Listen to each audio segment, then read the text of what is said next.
Hello, and thank you for joining me as I try out the experimental Mini 500 from Got Friends. We're starting our flight today from Meigs Field in the magnificent city of Chicago, the home of fantastic deep dish pizza and apparently a lot of helipads. But right now, our focus is on this little helicopter, and the pizza will have to wait for later. This tiny one-person helicopter is one of the latest to utilise Microsoft Flight Simulator's native helicopter flight model. It comes with nice little features like doors that open and also close. That's quite important too. And the first time you play in VR, it may feel a little claustrophobic, but there's a solution for that too. The doors can be completely removed for that al fresco flying experience.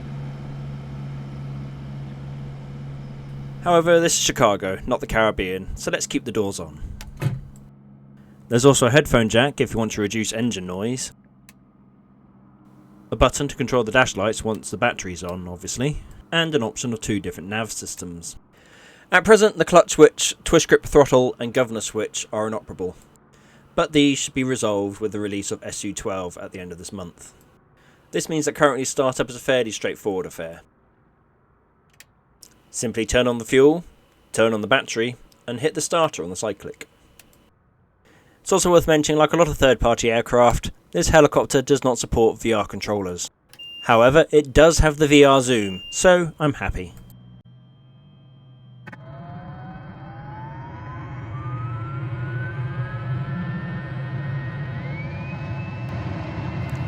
For now, the governor should take care of itself, but I still like to check the light is on the dash. And in doing so, have realised I've neglected to turn on the fuel pump. I'm fairly sure that's quite important, so let's turn that on. That sounds a bit more like it.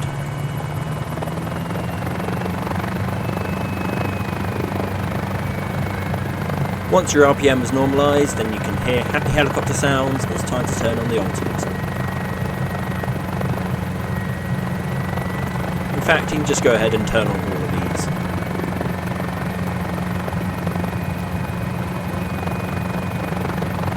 This tablet can be folded away when you're not using it, but it is quite useful, so let's keep it out. The compass can also be hidden if you find it gets in the way, but again I find that quite useful.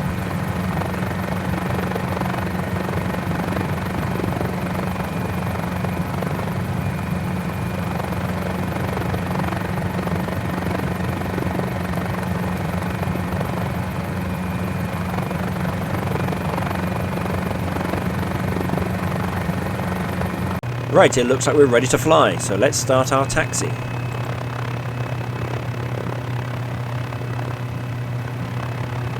If you've tried hover taxiing a helicopter in the past, you'll know how tricky it can be. It takes a very precise balance of the inputs to maintain a controlled taxi.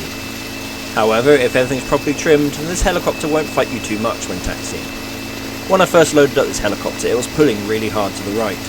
I had to give almost full left stick in order to keep it going straight.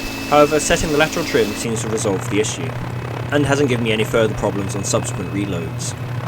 If you haven't already, it's worth setting up a dedicated helicopter control profile. You can then bind the longitudinal and latitudinal trim to your HOTAS. It's worth noting that this is not the same as your aileron or pitch trim on a plane.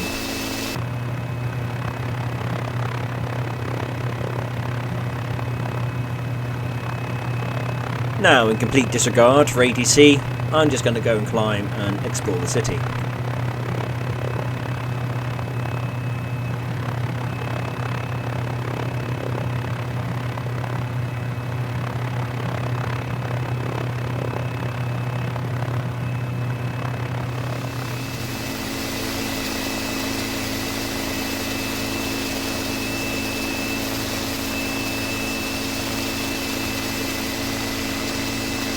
So far, it handles very nicely. The controls are light and responsive.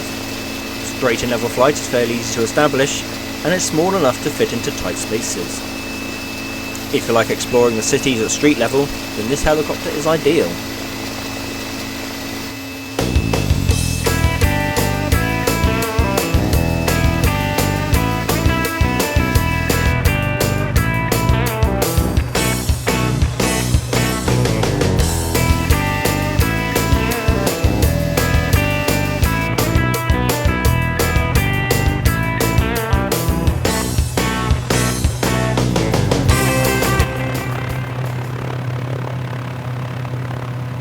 when you get tired of weaving in between the city streets, the Mini 500 can sustain a fairly good rate of climb without overworking the engine. However, some research into its real-life counterpart suggests this was not always the case. The early models had an underpowered piston engine, which was notorious for failing mid-flight. Later though, this was upgraded to a much more reliable turbine engine, which is what we have fitted in this model.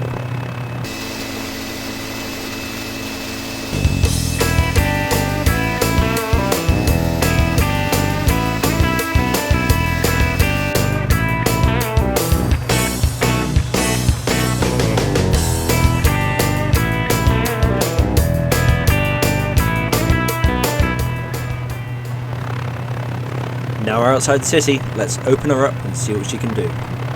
The manual states the normal cruise speed is 99 knots, with a maximum cruise speed of 115 knots, and that you should never exceed 130. We've just passed the 100 knot marker. As the speed builds, it does become harder to maintain level flight. If you watch my vertical speed indicator, you'll see it fluctuates up and down.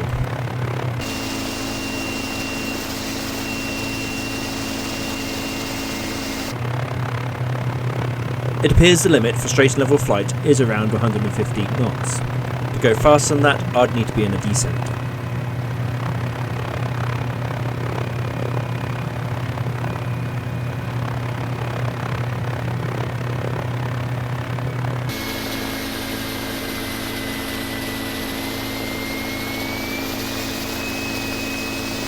Now let's try going for a landing. As I mentioned at the start of the video, there's a lot of helipads in Chicago, and one of them is right on the roof of this hospital.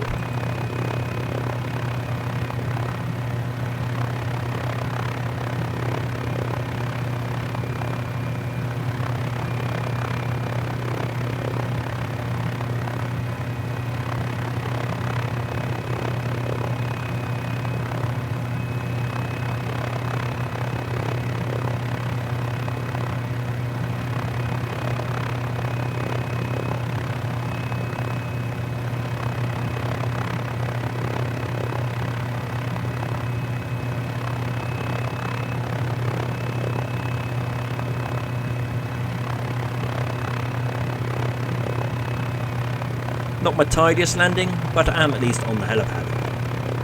And, as we're at a hospital anyway, this seems like a good place to try out the Autorotation. There's a large green field over there, so I think I'm going to use that as my target landing site.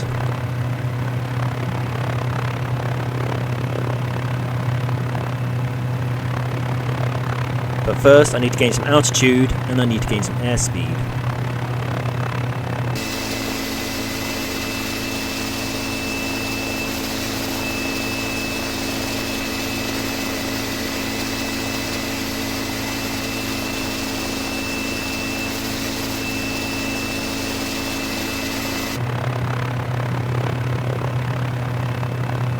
As the twist throttle doesn't work, I'm just going to shut off the fuel to the engine to simulate the engine failure.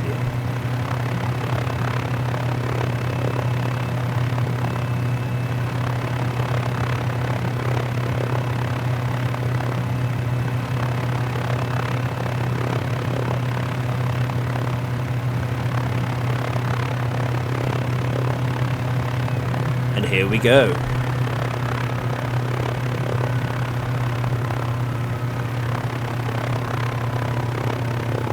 I'm getting a lot more lift than I'd expect and floating down the field.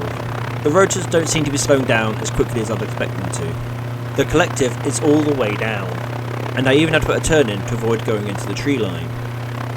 But sure enough, we have a safe, if somewhat bumpy landing.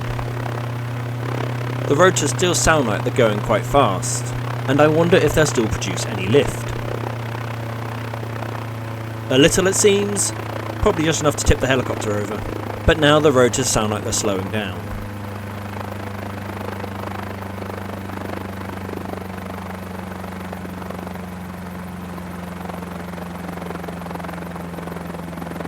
Let's restart the engine and see what else we can get this helicopter to do.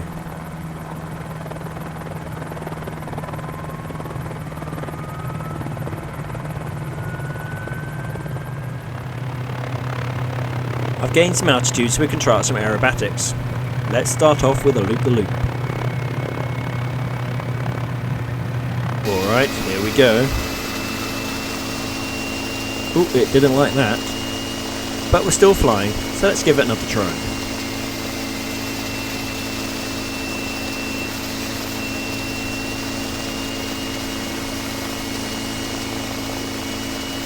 And we have a winner.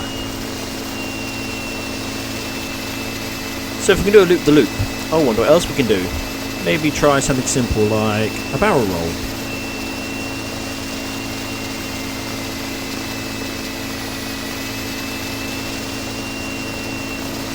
Well, that was pretty close anyway. How about get a bit more adventurous and try something like a split S?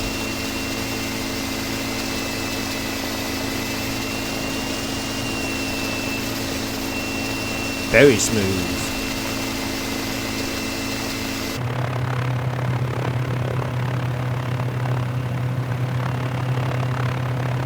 How about an I'm woman?